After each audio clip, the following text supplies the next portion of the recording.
Hello students, accounting plays very important role in the business as well as in our economy.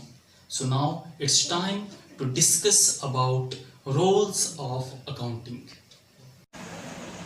In the current session, we will learn about different roles of accounting. So now let's start. हम जानते हैं कि accounting language होता है business का, जो business उस language का यूज़ करके कम्युनिकेशन करती है अपने यूज़र्स को इंफॉर्मेशन प्रोवाइड करने के लिए, ताकि हमारे यूज़र्स उस इंफॉर्मेशन के बेसिस पे इकोनॉमिक डिसीजन ले सकें। तो अलग अलग रोल्स हैं अकाउंटिंग के, देखते हैं। पहला रोल है एज अ लैंग्वेज। क्या बोलता है? It is perceived as the language of business which is used to communicate information on enterprises. चूँकि अकाउंटिंग लैंग्वेज है बिजनेस का, जो कि बिजनेस अपनी इंफॉर्मेशन को कम्युनिकेट करने के लिए यूज़ करती है। नेक्स्ट क्या है? As a historical record. क्या बोलता है? It is viewed as chronological record of financial transaction of an organization at actual amount involved. बताया जा रहा है क्योंकि ट्रांजेक्शन जो है ना, बुक्स ऑफ अकाउंट में क्रोनोलॉजिकली रिकॉर्ड किए जाते हैं। क्रोनोलॉजिकली का मतलब टाइम वाइज, सीरियल वाइज। जो ट्रांजेक्शन पहले होगा उसका रिकॉर्डिंग भी पहले होगा, जो ट्रांजेक्शन उसके बाद होगा उसका रिकॉर्डिंग उसके बाद होगा, इसी तरीके से। तो चूँकि जो रिज़ल्ट, जो रिपोर्ट कार्ड बिज़नेस का, फाइनेंशियल स्टेटमेंट जो बिज़नेस का बनता है, वो at the end of accounting year बनता है।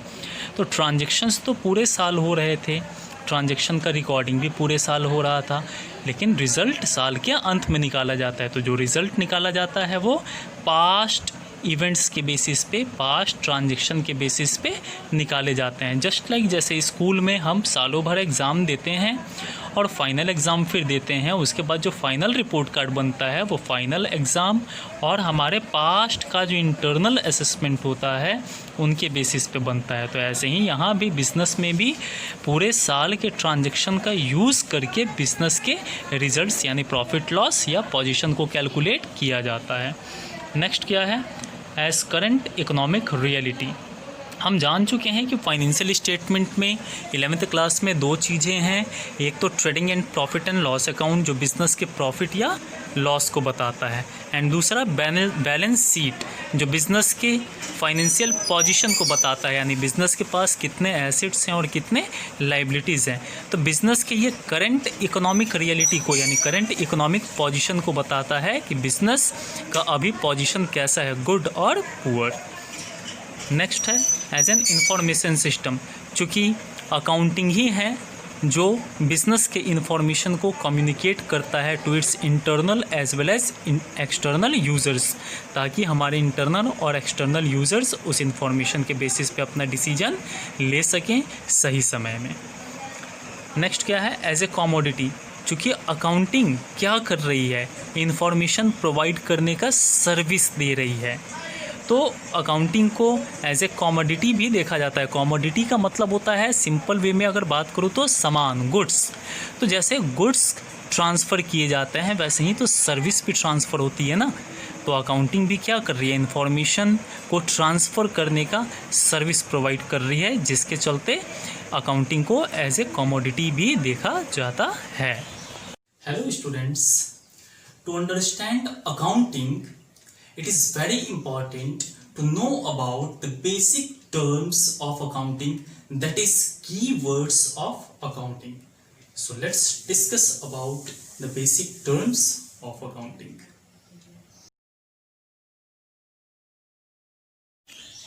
आइए अब हम कुछ बेसिक्स टर्म्स ऑफ अकाउंटिंग समझते हैं। बेसिक टर्म्स क्या होते हैं? ये कीवर्ड्स हैं अकाउंटिंग के, बिना इसके अकाउंटिंग हम नहीं समझ पाएंगे। तो चलिए सबसे पहले हम एसेट्स को समझते हैं। बातों को आप ध्यान से सुनेंगे और रिकॉर्ड भी अपना नोटिंग भी करते चलेंगे। सबसे पहला point, assets are the economic resources of the business. Assets जो हैं बिजनेस के इकोनॉमिक रिसोर्स होते हैं। अब इकोनॉमिक रिसोर्स क्या होता है? रिसोर्स का मतलब संसाधन होता है, संसाधन जो बिजनेस में लगाया जाता है, जैसे बिजनेस में लैंड या बिल्डिंग या मशीन्स या प्लांट या व्हीकल, ठीक है। तो जो भी चीज़ें हम बिज़नेस में यूज़ कर रहे हैं ताकि हम उसका यूज़ करके बिज़नेस के लिए प्रॉफिट कमा सकें, इनकम कमा सकते हैं, वो सारे ही चीज़ एसेट्स कहलाते हैं। तो पहला चीज़, assets are the economic resources of the business. अगला पॉइंट जो आपको ध्यान में रखना है, it helps the business to earn income और टू अर्न प्रॉफिट। ये बिजनेस को हेल्प करता है प्रॉफिट कमाने में, ठीक है। अगला पॉइंट आपको याद रखना है, it is in the control of the business. ये कॉमन सेंस की बात है भैया, जिसका सामान रहेगा उस पर अधिकार भी उसी का रहेगा, वो सामान उसी के कंट्रोल में रहेगा। तो हमने 3 पॉइंट देखा। पहला, assets are the economic resources of the business. Next, it helps the business to earn income. Next one, it is in the control of the business. एक पॉइंट अभी आपको और ध्यान रखना है, एसेट्स जो हैं वो कन्वर्ट हो सकते हैं इनटू कैश। भाई जब भी बिजनेस को कैश की ज़रूरत पड़ेगी, वो लैंड को बेच सकता है, वो अपने बिल्डिंग्स को बेच सकता है, वो अपने मशीन्स को बेच सकता है, यानी एसेट्स कन्वर्टिबल होते हैं इनटू कैश, ठीक है।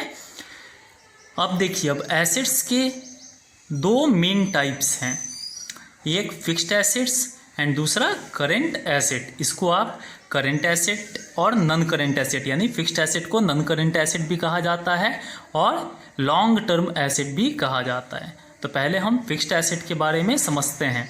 फिक्स्ड एसेट्स ऐसे एसेट्स होते हैं जो 1 से अधिक साल तक चलते हैं, ठीक है। फिक्स्ड एसेट ऐसे एसेट होते हैं जिसका बेनिफिट 1 साल में ख़त्म नहीं होता है, वो 1 से अधिक साल तक बिजनेस को बेनिफिट प्रोवाइड करता है। For example furniture, land, building, आप देख लो जितने भी लैंड, बिल्डिंग, फर्नीचर से सब 1 से अधिक साल तक चलते हैं, व्हीकल्स सब 1 से अधिक साल तक चलते हैं। अब फिक्स्ड एसेट खुद 2 तरीके का होता है, एक टेंजिबल फिक्स्ड एसेट और दूसरा intangible fixed asset. Tangible fixed asset मतलब ऐसा fixed asset which can be seen, can be touched and can be felt. मतलब टेंजिबल फिक्स्ड एसेट का मतलब ऐसा फिक्स्ड एसेट जिसको हम देख भी सकते हैं, छू भी सकते हैं और महसूस भी कर सकते हैं। आप लैंड, बिल्डिंग, फर्नीचर हर चीज़ को देख भी सकते हो, छू भी सकते हो, महसूस भी कर सकते हो। अगला है इनटेंजिबल फिक्स्ड एसेट, ऐसे एसेट जिसको हम देख भी नहीं सकते हैं, छू भी नहीं सकते हैं, लेकिन फील कर सकते हैं।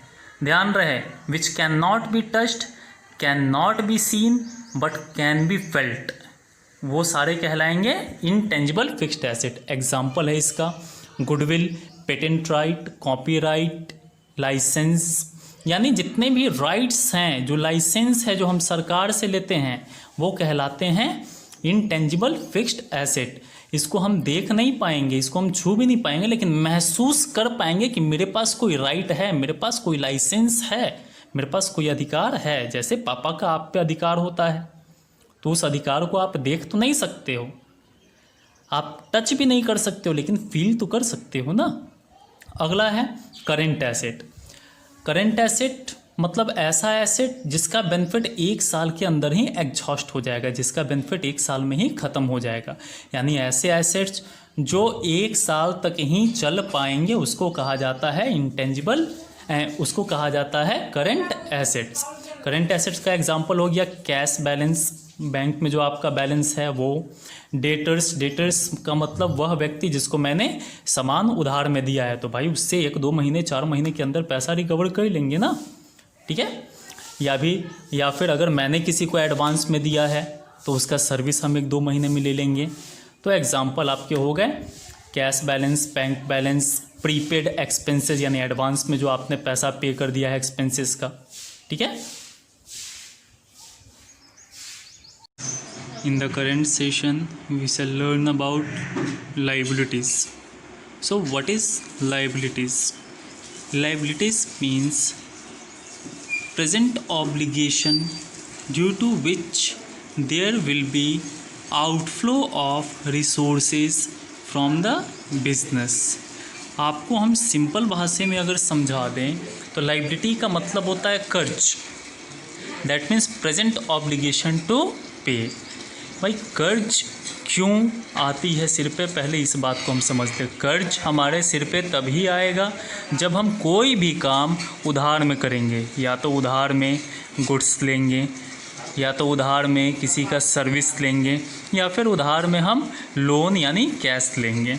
तो अगर हम कोई भी काम अगर उधार में करेंगे तो हमारे सिर पे लाइबिलिटी आएगा, कर्ज आएगा। और इस कर्ज को चुकाने के लिए, इस कर्ज का पैसा वापस करने के लिए फ्यूचर में हमारे पास से रिसोर्सेज का आउटफ्लो होगा, यानी हमारे जेब से पैसा या कोई दूसरा एसेट जाएगा।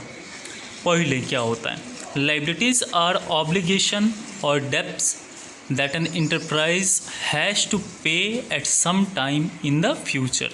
यानी लाइबिलिटी क्या है, ऑब्लिगेशन है। ऑब्लिगेशन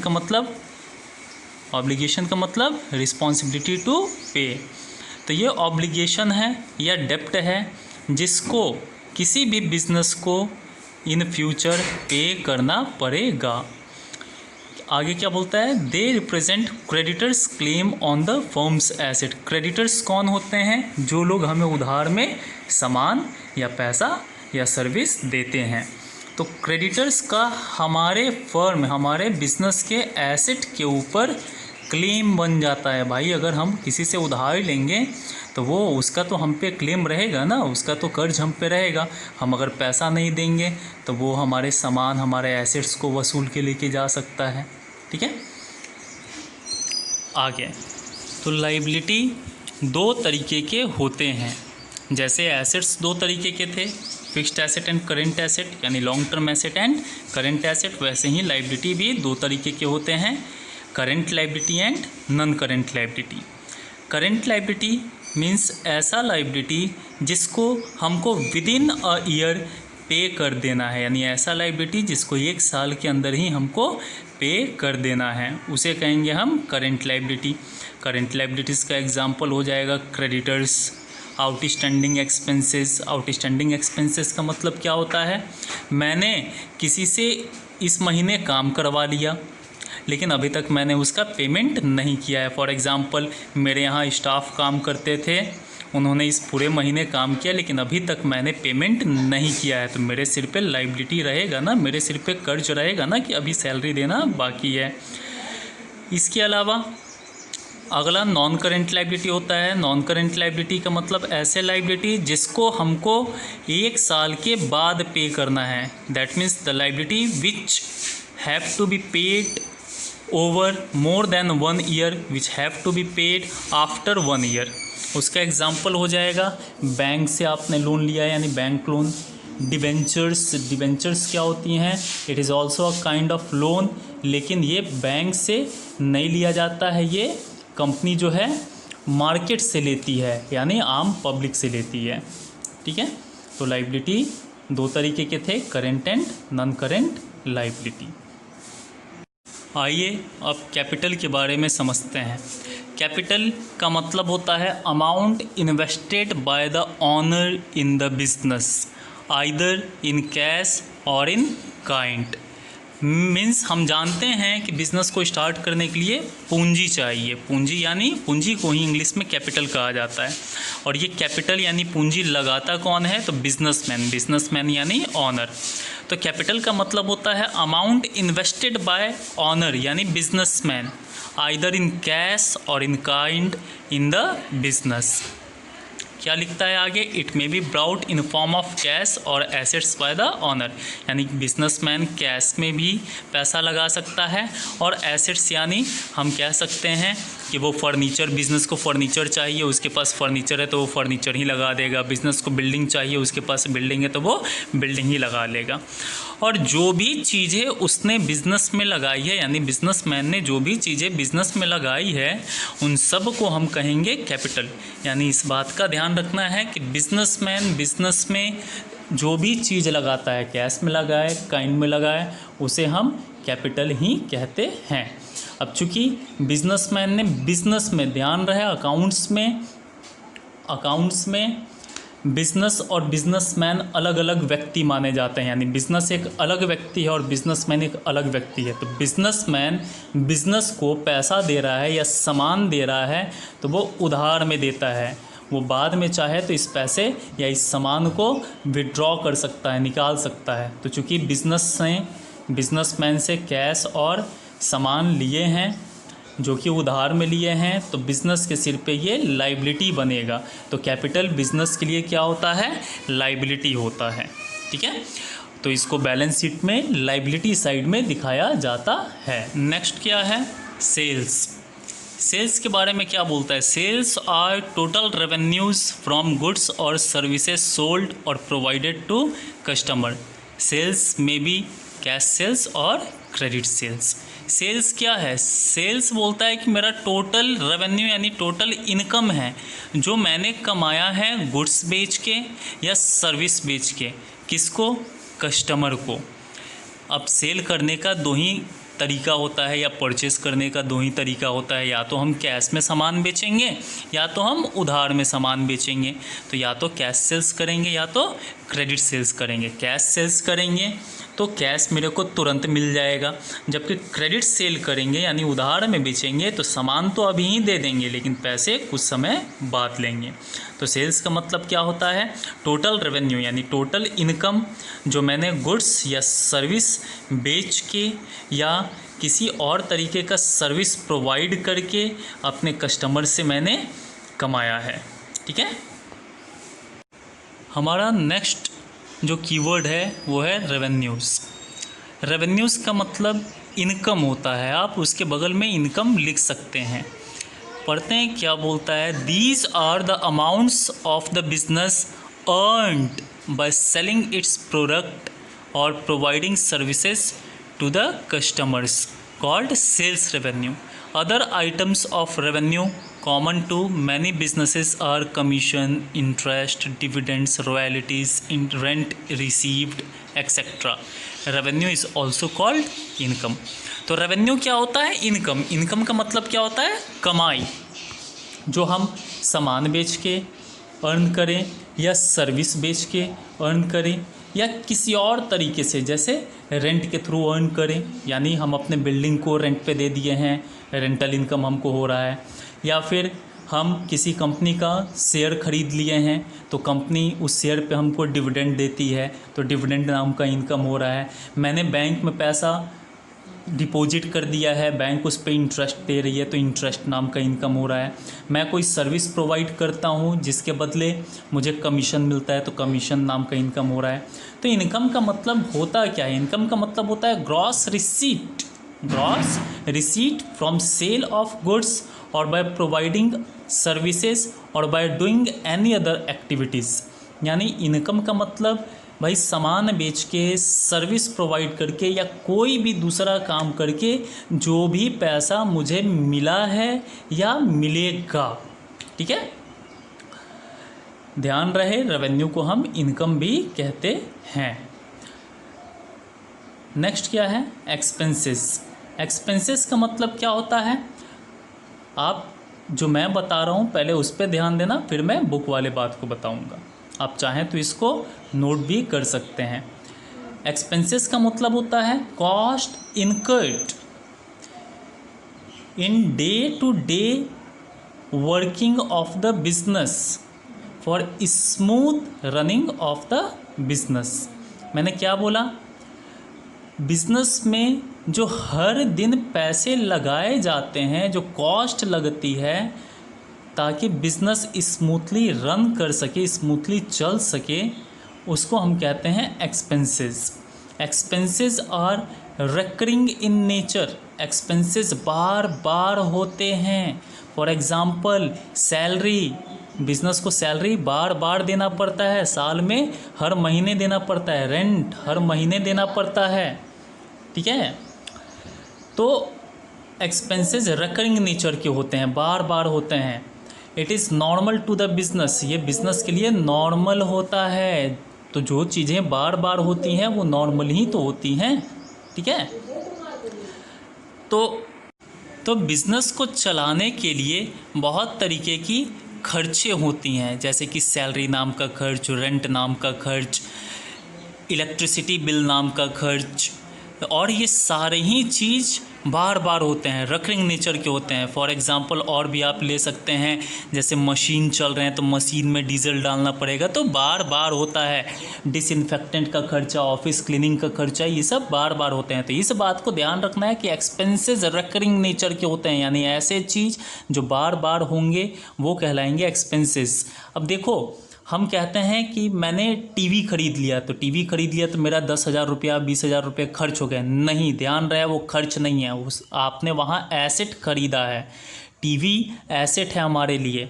एक्सपेंसेस का मतलब किसी सर्विस को खरीदना, आप किसी सर्विस को खरीद रहे हो, जैसे कि आप स्टाफ को अपने यहाँ काम पे लगाए हुए हो, तो स्टाफ आपको कुछ दे नहीं रहा है, वो अपना सर्विस प्रोवाइड कर रहा है, वो आपको कोई सामान नहीं दे रहा है। हम डॉक्टर्स के पास जाते हैं, वहाँ उनसे कंसल्टेंसी लेते हैं, तो वो कंसल्टेंसी फ़ी लेता है, तो हमारे लिए कंसल्टेंसी फ़ी खर्च है। डॉक्टर हमको कोई सामान नहीं देता है, वो अपना सर्विस प्रोवाइड करता है।